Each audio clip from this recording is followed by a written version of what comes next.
20, 30대 때는 삶이나 커리어에 대한 고민이 많은데 그럴 때 어떤 마인드셋을 가지냐가 굉장히 중요한 것 같습니다. 올해 나온 책 중에서 이럴 때 어떤 마인드셋을 가져야 하는지 많은 교훈을 줘서 저도 고개를 끄덕이면서 봤던 책이 나는 나의 20살을 존중한다라는 책이에요. 근데 하필 이 책의 저자가 제 친구예요. 나는 나의 20살을 가장 존중한다의 저자인 이하영 원장님을 게스트로 모셨습니다. 안녕하세요. 안녕하세요. 안녕하세요. 방금 소개받은 이하영 작가입니다. 올해 초에 나는 나의 20살을 가장 존중한다라는 책을 썼고요. 사실은 제가 강남에서 얼굴살 관리하는 병원을 하고 있어요. 의사이자 작가로서 활동을 하고 있고, 최근에는 사람을 치료하는 의사에서 사람의 어떤 삶을 치료하는 의료 인문학자로서 좀 살고 싶어가지고 유튜브를 하나 개설해가지고 뜻깊은 자리가 되려고 저도 많이 준비를 하고 왔으니까 제가 좀 드리고 싶은 이야기를 좀 할 수 있는 그런 시간이 되었으면 좋겠어요. 그래서 오늘은 우리 이하영 원장님 책에 있는 많은 지혜들을 한번 탈탈탈 털어보려고 합니다. 네. 이게 저도 자수성가에 대한 자부심이 꽤 큰 사람인데 우리 이하영 원장님의 자수성가는 다른 레벨인 것 같아요. 우리 어디 드라마에서나 나오는 호르몬이와 함께 새방에 살다가 그 시절을 이기고 부유한 의사로 성공한 그 얘기가 책에 잘 나와 있는데 나는 이게 인상적이었던 게 나 열심히 공부해서 의대 가서 의사로 성공했어요. 역시 의대가 짱이에요. 이런 내용이 아니라 어릴 때부터 의사로 성공하는 모습을 계속 상상하고 그러면서 내 무의식을 바꿔서 내 미래까지 바꿔버린 그 스토리인 점이 굉장히 인상적이었어요. 사람들이 그런 이야기를 한다? 우리 이 원장님이 이제 성공을 하셔가지고 가난이라는 포장지를 통해서 자신의 어떤 성공을 부각시키려고 하는 거 아닌가라고 하는데, 사실 가난이라는 것을 포장지로 쓰기에는 가난은 너무 잔인한 단어야. 사실은 딱 세 가지가 떠올라. 가난의 색깔이 있고, 가난의 온도가 있고, 가난의 상징이 하나 있는데, 내가 못 살 때는 우리 집 그 벽지가 트어져 있었거든? 그 트어진 벽지 사이로 삐져나온 시멘트 가루가 있어. 그게 회색이야. 회색의 시멘트 가루 사이로 나오는 그 냉기가 있어. 우리 집에 그 화장실에 깨진 문틈 사이로 늘 찬바람이 들어왔는데 그 앞에 하필 또 수은 온도계 있잖아. 고장난 수은 온도계인지 모르겠는데 그 온도계가 늘 영하 18도를 가리키고 있었어. 욕 같은 숫자를 항상 가리키고 있었는데 그래서 가난의 색깔은 회색이고 가난의 온도는 영하 18도. 그게 내가 생각하는 가난의 모습이고, 최근 들어서 내가 그런 생각을 해봤어. 내가 서울숲 살잖아. 서울숲에는 해마다 이렇게 꽃이 피고 지고 하는데 내가 꽃을 되게 좋아하는 거야. 내가 목련을 되게 좋아하는데 내가 왜 꽃을 좋아할까라고 생각을 해보니까 꽃도 나처럼 물만 먹고 사는 거야. 그거 되게 슬픈 이야기인데, 그래서 그만큼 내가 힘들게 살았어. 그러면 대학 갈 때는 어떻게 갔어요? 대학 갈 때 내가 공부를 좀 잘했어. 공부를 잘해가지고 나 원래 서울대 물리학과 수학과 이런 데 가고 싶었거든. 근데 거기가 우리 엄마가 그러는 거야. 야, 대학 등록금도 쉽지가 않고 가면 너 기숙사비에 생활비에 이거 되게 힘들다 그러시는 거야. 이걸 어떻게 하면 좋을까 생각을 하다가 그 당시에 이제 포항공대라는 학교가 딱 신설학교였는데 기숙사비라든지 입학금이라든지 이런 게 좀 그렇게 비싸지가 않았거든. 그래서 그 학교를 내가 선택을 해서 그 학교에 들어가서 등록금이라든지 기숙사비라든지 생활비 이런 것들을 거의 들지 않고 다니게 된 거야. 그때부터 이제 어머니께 내가 할 건 다 했으니까 이제 내가 하고 싶은 걸 하면서 살자라고 생각을 하고 처음 들어갔던 게 연극반이었어. 연극을 해서 내가 좀 서울말 좀 고쳐보자는 생각에 연극을 했는데 부산에서 쭉 자랐으니까. 그렇지. 그때 내가 맡은 역할이 의사였어. 근데 한 학기 동안 연극을 하다 보니까 의사의 말을 하고 의사의 행위를 하잖아. 그러다 보니까 연극이 끝나더라도 난 의사가 아닌가라는 착각에 빠지게 된 거야. 그리고 매일매일 내가 의사로서의 어떤 상상을 하다 보니까 그냥 나 의사로 살아볼까라는 생각을 하기 시작했어. 그러다가 재수를 딱 했는데 3개월밖에 안 남았으니까 불안하잖아. 이 불안감을 좀 떨쳐내기 위해서 어떤 책을 한 권 읽었는데 무의식에 관련된 책이었어. 그때 그 책을 가지고 나 그렇다면 나의 무의식을 가지고 내 인생을 한번 실험해 볼까라는 생각을 하기 시작한 거야. 와. 그래서 나 책에서 인상적이었던 게 도서실 다니면서 공부할 때 의사 가운 입고 공부했다는. 그렇지. 의사의 미래를 상상을 해야 되는데 의사의 미래를 상상할 거리가 없는 거야. 내 주변에 의사도 없었고 공부할 때 보통 추리닝 입고 공부하잖아. 나는 부산에 국제시장을 가가지고 수술복을 딱 사가지고 그걸 입었어. 매일매일 의사의 느낌을 얻으면서 내가 의사가 된 상상을 하면서 공부를 하기 시작한 거야. 어느 정도 상상을 계속 하다 보니까 이 상상이 일상이 되는 거야. 매일 상상을 하면 상상이 일상이 되는데 일상에 대한 상상은 상상이 아니라 기억이 되는 거야. 우리는 미래를 상상을 하지 기억하지 않잖아. 근데 우리가 뭔가를 안다는 것은 뭔가를 기억한다는 거거든. 미래를 기억한다는 것은 미래를 알 수 있다는 거고, 미래를 알 수 있는 알미 생긴다는 것은 그 미래가 당연하다라는 거야. 내가 힘들게 공부하면서도 아 내가 미래 의사가 될 걸 아니까 그 공부하는 게 힘들지가 않은가, 두렵지도 않고. 그러다 보니까 공부 능력이 엄청 좋아져. 상상하는 게 중요하다라는 게 너무나 공감이 가는 게 20대 30대 더 나이 많은 세대들도 고민하는 게 나는 어떤 모습이 되고 싶을까 하는데 그 시작은 상상하기라고 생각을 하고 맞아. 나이가 들어도 유치하다고 생각하지 말고 이거를 계속 해야지 내가 어떤 모습이 되고 싶은지를 규정할 수 있게 되는 것 같고 맞아. 나는 그렇게 하면은 두 가지 효과가 있다고 생각하는 게 첫 번째는 나도 모르게 내가 상상하는 모습과 가까워지는 행동을 하게 돼. 그러니까 나는 20대 후반 30대 초반에 실리콘밸리에서 일하는 상상을 엄청나게 했다고. 야 역시. 그러면 신문을 보더라도 관련된 거 하나 더 보고 사람을 만나러 가도 관련된 사람이랑 한마디를 더 하려고 그래. 그렇지. 맞아. 나의 목표랑 내가 나도 모르게 가까워지는 것 같고 두 번째로는 그러면서 아 그럼 나 뭘 더 해야 되지? 이런 생각을 더 하게 만들어주는 것 같아. 그렇지. 그러면 그때 그 선배한테 한번 연락해봐야겠다. 아 그 웹사이트 한번 가서 확인해봐야겠다. 이런 식으로 나도 모르게 계획을 하게 만들어주는 것 같아. 맞아. 그래서 상상은 상상에서 그치는 게 아니라 나를 행동하고 계획하게 만들어주는 게 굉장히 파워풀한 것 같고 나 요즘은 유튜브 실버 버튼 받는 상상을 사실 엄청나게 많이 해. 훌륭합니다. 이제 곧 실버 버튼 된다고 소문을 들었는데 상상이 현실이 되는 이유는 상상을 통해서 즐거움이 생기게 되면 지금의 과정도 즐길 수 있는 힘이 생기는 거야. 미래에 대한 당연함이 있으면 현재 과정에 대한 즐거움도 반드시 생기게 되거든. 우리가 뭔가를 이루기 위해서는 세 가지가 필요한데 그것을 이루기 위한 기본기가 있어야 되고 그 성공한 미래에 대한 당연함을 내가 용납을 해야 되고 이 용납하는 과정에서 지금의 과정을 즐길 수 있는 힘이 생기는 거야. 이 세 가지가 딱 갖춰져 있으면 우리는 이룰 수 없는 게 하나도 없다라고 생각을 해. 나 들으면서 무슨 생각이 나냐면은 채용 면접을 갔을 때 자신감에 넘치는 친구들이 있단 말이야. 그럼. 들어갔을 때. 왜냐면 자기가 준비도 많이 했고 그냥 이 회사도 많이 알기 때문에 자신감이 넘칠 거라고. 그렇지. 그러면 자신감이 넘치기 때문에 훨씬 더 잘해 인터뷰. 그렇지. 맞아. 그러면 합격을 해. 그렇지. 이분은. 자신감이라는 게 자기의 신뢰에 대한 감각이거든. 자기 신뢰라는 게 자기에 대한 믿음이잖아. 우리가 믿음의 영역이 있고 알의 영역이 있어. 알의 영역은 당연함의 영역이고 신뢰의 영역은 믿음의 영역이거든. 우리 남자잖아. 우리 남자라고 믿어? 아니잖아. 당연하잖아. 자신감보다 더 위에 있는 게 당연함이라는 거야. 그래서 우리는 자신감을 가지려고 억지로 믿으려고 노력하지 않더라도 내가 미래에 이런 모습이 있다는 걸 알게 되면 그 미래의 모습을 당연하게 받아들이게 돼. 그러니까 자신감은 당연히 따라오는 그렇지. 거네. 그래서 당연함에 당연히 따라오는 자신감. 알게 되면 자신감은 당연히 생기는 거야.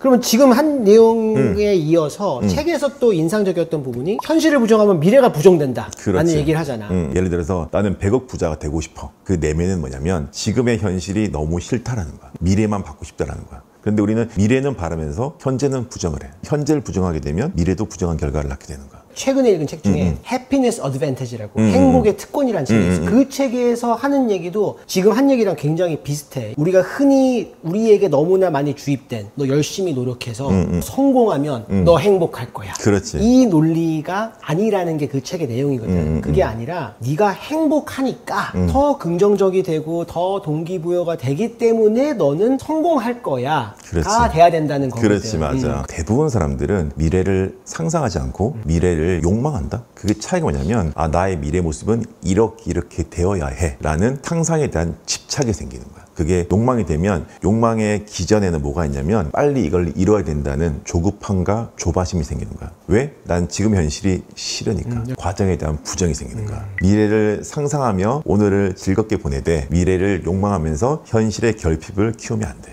그러니까 나는 그런 긍정 마인드가 중요하다는 걸 또 언제 느끼냐면은 우리가 의사 결정을 할 일이 많잖아. 그렇지. 그럴 때 나의 의사 결정을 긍정하는 게 굉장히 중요한 것 같아. 예를 들어서 그런 거야. 아이스크림 먹어야 되는데 나 민초만 먹을까 딸기만 먹을까 막 고민을 해. 그러다가 나 민초 맛을 골랐어. 그러면 어떤 사람들은 역시 아이스크림은 민초지. 그리고 굉장히 행복해하는 사람도 있어. 그렇지. 어떤 사람은 나 딸기 먹을 걸 이러는 사람이 있다고. 그렇지. 어떤 사람이 더 행복한 삶을 사는지는 뻔하잖아. 아이스크림보다 훨씬 더 중요한 결정을 할 때도 맞아. 의사 결정을 잘하는 것도 물론 중요하지만 결정 후의 행동이 진짜 결과를 만들기 때문에 맞아. 그래서 내 의사 결정에 항상 긍정하는 태도를 보이면서 행동해야지 좋은 결과가 나온다고 생각을 해. 맞아. 결국엔 우리가 어떤 결정을 할 때 선택을 할 때는 두근거림이 발생을 해. 이게 잘 될까 안 될까. 그 결정에 대해서 긍정의 마음을 담게 되면 그 두근거림이 설렘으로 바뀌어. 근데 이 두근거림에 부정적 감정을 담으면 그 두근거림은 두려움으로 바뀐단 말이야. 근데 우리가 알다시피 설렘을 안고 살아가면 인생이 꽤 훌륭한 방향으로 흘러가. 두려움을 안고 살게 되면 인생은 불행하게 펼쳐지는 거잖아. 어떤 결정을 하고 그 결정된 우리의 바이브를 한번 살펴보는 게 굉장히 중요한 것 같아. 우리의 삶의 에너지를 긍정으로 바꿀지 부정적으로 바꿀지를 결정하는 그 결정타가 되는 게 우리 기분이라는 거야. 그래서 뭐 커리어나 인생에 대한 고민을 얘기할 때 요거 할까요? 요거 할까요? 이런 고민을 많이 하는데 결정 자체가 중요하다는 생각보다는 어떤 결정을 하든 그 결정을 내가 어떻게 바라보고 어떻게 행동하냐가 그렇지. 이게 제일 중요한 것 같아. 맞아. 우리가 결정장애가 있을 때 그거는 결국 뭐냐면 A를 하든 B를 하든 큰 차이가 없다라는 거야. 그렇네. A를 했을 때 좋고 B를 했을 때 안 좋을 거 아니야. 그럴 땐 A를 선택을 해. 그렇지. 그 결정장애가 없는 그렇지. 거지. 없는 거야. 근데 둘 다 애매한 거야. 그러면 A를 해도 나쁘지 않고 B를 해도 나쁘지 않아. 그럴 때는 어떤 걸 선택을 하고 거기에 긍정의 감정을 담으면 되는 거야. 또 우리 위키피디아에서 자주 다루는 주제가 돈 얘기야. 돈 이야기. 책에서도 이제 돈에 대한 여러 가지 얘기를 그렇지, 했잖아. 맞아. 하영 원장님이 생각하는 돈과 부자는 무엇이고 어떻게 접근하면 좋을지 이야기 좀 해볼까? 난 가끔 그런 생각을 많이 했어. 이게 되게 아이러니인데 사람들이 돈을 되게 좋아하잖아. 돈이 뭐냐 물어보면 잘 알지는 못해. 돈? 그냥 좋은 거. 돈이라는 건 사실 어떤 속성을 가지지 않는 거에다가 우리가 어떤 의미와 가치를 부여하는 거야. 첫 번째 가치가 교환의 가치잖아. 우리 돈을 가지고 물건을 사기도 하고 서비스를 받기도 하고. 두 번째, 세 번째가 중요한데 대부분은 돈에다가 어떤 결핍의 의미와 두려움의 가치를 담는 거야. 그러다 보니까 돈을 좋아하는데 돈을 두려워해. 이게 되게 아이러니야. 막상 돈을 가지고 있으면 이걸 뭔가를 해야 될 것 같은데 불안한데 남들은 뭐 부동산 투자를 하는데 주식을 한다든지 비트코인을 한다는데 난 어떻게 해야 되지라는 불안감이 드는 거야. 그리고 돈을 벌 때에도 두려워. 돈을 버는 게 너무 힘든 거야. 그리고 돈을 쓸 때에도 두려움이 있기 때문에 아까운 거야. 근데 돈에다가 감사와 풍요의 가치를 담게 되면 돈은 세상이 주는 선물이잖아. 감사해. 그리고 돈을 가지고 있으면 불안한 게 아니라 풍요로움을 느껴. 아, 나 어릴 때 진짜 없었는데 이게 있으니까 참 좋네. 이런 풍요와 여유로움을 느끼는 거고, 돈을 쓸 때에도 쓰는 게 아까운 게 아니라 내가 쓴 돈이 사회에 나가서 필요한 사람, 필요한 곳에 그 쓰임을 다한 다음에 나한테 돌아올 걸 알게 되니까 나간 돈에 대해서 감사하고 축복하게 되는 거야. 돈을 왜 버냐 물어보면 돈을 버는 이유는 부자가 되기 위해서 버는 거잖아. 부자가 뭐냐 하려면 또 사람들이 부자가 뭐지? 돈 많은 사람 아닌가? 부의 산전적 의미가 풍요로운 생활을 말해. 부자는 풍요로운 생활을 하는 사람이 부자인 거야. 부자라는 것은 어떤 물질적인 소유, 뭘 많이 가지고 있는 사람이 부자가 아니고 내 마음이 풍요로운 사람이 부자인 거야. 그래서 돈보다는 부보다는 풍요의 가치를 더 가져가는 게 올바른 삶이 아닐까라고 생각을 하고 있어. 내가 돈을 긍정하잖아. 그럼 돈도 나를 긍정하게 되어 있어. 그래서 부자는 돈을 사랑하는 사람이 아니라 돈이 사랑하는 사람이 부자인 거야. 우리 구독자분들은 커리어에 관심이 많은 분들이 많으니까 커리어를 쌓아가면서 어떤 목표를 가지고 뭐를 중요한 요소를 생각하고 커리어를 쌓냐라고 생각했을 때 뭐 이게 내가 좋아하는 일인지 일과 삶의 균형이 어떤지 이런 여러 가지 중요한 요소들이 있는데 그중에 당연히 얼마를 벌고 앞으로는 얼마를 더 벌 수 있는지는 너무나 중요한 요소가 돼야 된다고 생각을 해. 근데 어쩔 때는 사회에서 마치 돈을 쫓는 거는 순수하지 못한 사람인 것처럼 규정하려고 할 때도 있단 말이야. 근데 나는 그것도 돈을 부정하는 태도라고 생각을 해. 그래서 나도 20년 직장 생활하면서 조직에서 인정받고 내가 자아 실현하고 여러 가지 목표가 있었지만은 제일 중요한 거는 경제적 자유를 얻는 거였거든. 그리고 책에 보면은 삼간 이야기가 나오잖아. 그치. 삼간이 변해야지 부자가 된다. 내가 말하는 삼간이 뭐냐면 자주 만나는 인간, 자주 가는 공간, 그리고 시간을 의미하는 거거든. 부자가 되려면 반드시 이 삼간이 바뀌어야 되고 삼간이 바뀌어져 있으면 난 이미 부자가 된 거라 생각을 해. 근데 그게 돈이 많아지면은 삼간이 변하는 거는 확실히 느끼는데 삼간이 변해야지 부자가 된다라고 생각할 수도 있는 걸까? 그렇지. 우리가 시간의 가치를 어떻게 생각해 볼까 고민해 보면 시간은 다이아몬드야. 근데 대부분 사람들은 시간을 사용해서 자신의 돈을 벌고 있어. 돈은 그러네. 골드야. 다이아몬드를 투자해서 골드를 벌고 있어. 거꾸로잖아. 근데 부자들은 어떻게 하냐면 내 다이아몬드를 위해서 골드를 쓰는 거야. 쉽게 말해서 돈을 써서 남의 시간을 사는 거야. 그렇지. 그 가치를 알게 되면 아, 나의 시간을 함부로 쓰면 안 되겠다는 생각을 많이 하게 돼. 역시 돈의 심리학에 나온 얘기도 돈이 줄 수 있는 가장 큰 가치는 나의 시간이라는 얘기 나오거든. 그렇지, 맞아. 나도 젊었을 때는 나의 시간을 이용해서 돈을 벌었지만은 결국에는 그 돈을 가지고 나의 시간을 늘려 나가는 게 우리가 생각하는 경제적 자유를 의미하는 것 같아. 맞아. 많은 사람 사람들의 인생에서 추구하기 좋은 그 곡선인 것 같아. 처음에는 어쩔 수가 없잖아. 내 시간을 많이 써서 돈을 벌어야 돼. 왜 돈이 없으니까. 그러다가 어느 인생의 순간이 오면은 이제 그게 뒤집어주는 순간을 만드는 거. 그게 경제적 자유일 수 있겠네. 맞아. 결국에는 경제적으로 자유로울수록 우리의 시간이 많아지는 거잖아. 내가 하기 싫은 일을 아웃소싱 한다든지 내가 정말 좋아하는 시간에 내가 좋아하는 사람과 좋은 시간을 보내는 거. 그게 행복이잖아. 그래서 그 행복한 시간을 위해서 우리가 돈을 벌고 그 골드를 써서 다이아몬드를 사는 것 같아.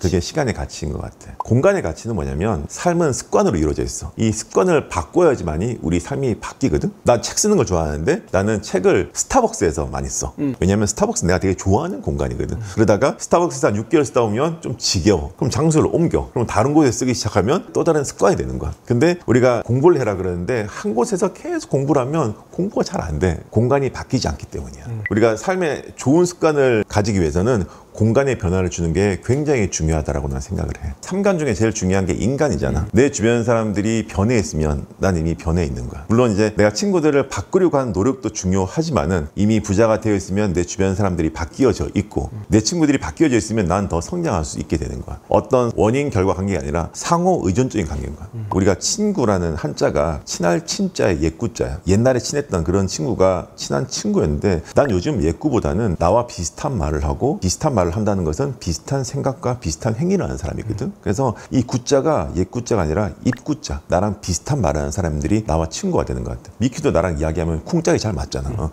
더 나아가서 요즘은 삶의 어떤 가치관과 어떤 방향성이 비슷한 사람들, 나와 비슷한 미래를 추구하는 사람. 그래서 요즘은 구자가 추구할 구자가 추가가 됐어. 단순하게 옛날에 친구라고 해서 친구가 되는 게 아니라 나와 비슷한 말을 하고 비슷한 가치관을 추구하는 사람이 지금의 친구인 것 같고, 그게 3간 중에 가장 먼저 바뀌어야 될 인간의 요소인 것 같아. 이제 둘 다 유튜브 하니까 더 친해질 거야. 그래서 우리 사람 얘기를 계속 이어가 보면은 난 책에서 제일 좋았던 부분은 삼감하는 사람을 가깝게 하고 삼부라는 사람 멀리해라. 인간관계 진리이기도 하면서 행복하게 사는 방법이라고 생각을 해. 맞아. 내가 이상적으로 생각하는 사람들의 모습이 삼감하는 사람들이야. 감사하고 감동하고 감탄하는 사람들이 삼감하는 사람들이고, 삼불하는 사람들이 있어. 과거에 대해서 불평하고 현재에 대해서 불만을 가지고 미래에 대해서 불안해해. 삼불하는 사람들의 특징이 뭐냐면 비교를 해. 마음에 결핍감이 있는 거. 딱 그 열등감 느끼는 사람으로 만들어주는 그런 감정이겠네. 맞아. 그게 삼불이 아까 말했던 열등감을 만드는 감정이고, 내가 미키랑 모임한 지 한 5년 됐는데 우리가 그래도 한두 달에 한 번씩 모이면 우리 모임에 항상 삼감을 해. 삼감만 하는 것 같아. 삼감. 우리는 삼불하는 경우 진짜 없어. 예를 들어서 항상 우리 매년 그 명절 때 한우 보내준 친구 있잖아. 그 친구에게 삼감해야지. 늘 감사해. 야, 어떻게 매년 이렇게 맛있는 고기를 보내주냐. 늘 감사해. 그리고 나는 우리 모임이 다들 하는 일도 다르고 성격들도 많이 다르지만은 한우를 보내주는 것도 있지만 그런 게 아닌 누군가에 있었던 작은 일에도 서로 막 감동하고 감탄하고 같이 기뻐해주고. 맞아. 그러니까 모임이 즐거울 수밖에 없는 것 같아. 삼불하는 모임과 삼감하는 모임의 가장 큰 차이야. 우리는 이야기의 어떤 컨텐츠가 우리의 이야기야. 우리는 남의 이야기를 거의 안 해. 한 적 없는, 한 번도 없는. 그러니까 우리가 그 자리에 없는 사람의 이야기를 하거나 뭐 사회 시스템에 대해서 뭐라 하거나 정치 이야기를 하거나 연예인 가십거리 이런 이야기 전혀 안 하잖아. 우리는 우리 이야기를 하는데도 시간이 없어. 그러니까. 삼부랑 모이면 정반대야. 자신들의 이야기를 잘 안 해. 남 이야기하고 남 욕하고 사회 시스템에 대해서 욕하고 누구 막 깎아내리느라고 이제 정치 이야기하고 자신의 이야기가 없기 때문에 나 생각을 해. 인간관계를 바라봤을 때 주변에 뭐 모임이 아니더라도 내가 누군가와 있으면 이 사람이건 나건 삼부를 하기 시작한다면 끊어야 되는 관계라고 생각을 해. 그리고 삼감을 더하는 사람들과 더 가까워지는 거, 이게 건강한 나의 인간관계 집단을 만드는 되게 중요한 기준이라는 생각이 들어. 정말 맞아. 유튜브 찍으면 댓글 달리잖아. 댓글 보면 정확하게 나뉘어져. 삼감하는 사람이 있고 삼불하는 사람이 있어. 자신이 댓글을 쓰면서 삼감하는지 삼불하는지를 스스로 한번 알아채보면 나의 일상을 알 수가 있어. 우리 미키피디아는 진짜 삼감 댓글이 많이 달려. 그럴 것 같아. 그럴 것 같아. 미키가 원래 삼감하는 사람이기 때문에 그런 좋은 영향력으로 사람들이 이렇게 전염되잖아. 그래서 그런 것 같아. 우리 오늘 이하영 원장님과 아유. 책에 담긴 여러 가지 이야기와 뭐 인생에서의 마인드셋을 얘기를 해봤는데, 마지막으로 왜 제목이 나는 나의 20살을 가장 존중한다? 내가 20살 때 무의식에 대해서 알게 됐어. 그러면서 그 무의식을 가지고 실험적으로 삶을 살아오고 있는데, 그때 그 무의식이란 것을 알아차린 그 친구가 너무 대견한 거야. 그래서 그 친구의 어떤 존중함을 담아서 내가 이 책을 썼고, 내가 이 책을 썼다라는 것은 80살인 하영이가 48살인 나를 존중할 거라는 생각에 그래서 책을 쓰게 된 거고, 사실 여러분도 마찬가지지만 우리가 과거를 존중하는 사람 그렇게 많지 않잖아. 근데 인생에서 눈치를 봐야 될 사람은 딱 2명이거든. 20살의 나와 80살의 나. 결혼하면 또 있어. 그래서 나는 참 그 20살의 간절함이 지금의 어떤 모습을 만들었다 생각하기 때문에 그 존중심을 담아서 이 책을 쓴 거야. 과거의 나한테 스스로 고맙다라고 해주는 그런 마음 있잖아. 야, 참 잘했네. 맞아. 그러니까 내가 지금 이런 인생 여기까지 만들었구나라는 나의 과거에 대해서 존중과 감사, 삼감하는. 맞아. 그렇게 시작하는 게 또 하루를 긍정적으로 시작하는 좋은 방법이라 생각해. 맞아. 그래서 삼감을 외부에 하는 거를 안으로 한번 돌려서 나에게 삼감해 보는 계기로 삼아봤으면 좋겠어. 아우, 훈훈한 마무리. 우리 이하영 원장님도 게스트로 오셨는데 댓글 이벤트 없이 끝내기는 너무 아쉬워서, 여러분들 댓글에 뭐 오늘 한 이야기에 대한 여러분들의 생각이나 아니면 여러분들이 하고 계신 고민에 대해서 달아주시면은 10분 선점해서 이 책을 보내드리도록 하겠습니다. 네, 오늘 제가 제 책의 작가로서 나왔지만은 사실 여러분들은 이미 알고 있어요. 이미 알고 있는 것들을 저랑 미키가 정리해 준 거라고 생각을 하니까, 저희가 했던 이야기들을 한번 자신의 어떤 지식의 채로 한번 걸러서 자신의 경험을 통해서 자신의 지혜와 알무로 이렇게 승화시키는 그런 시간이 되었으면 좋겠습니다. 이하영 원장님이 이하영의 프레젠트라는 유튜브 채널도 얼마 전에 만들어서 네. 여러분들의 많은 관심과 사랑을 기다리고 있으니까 이 제목에 저희가 링크 걸어놨으니까 한번 클릭해서 들어가 보시면 좋을 것 같고, 저는 다음 시간에 더 재밌고 유익한 주제로 돌아오도록 하겠습니다. 감사합니다.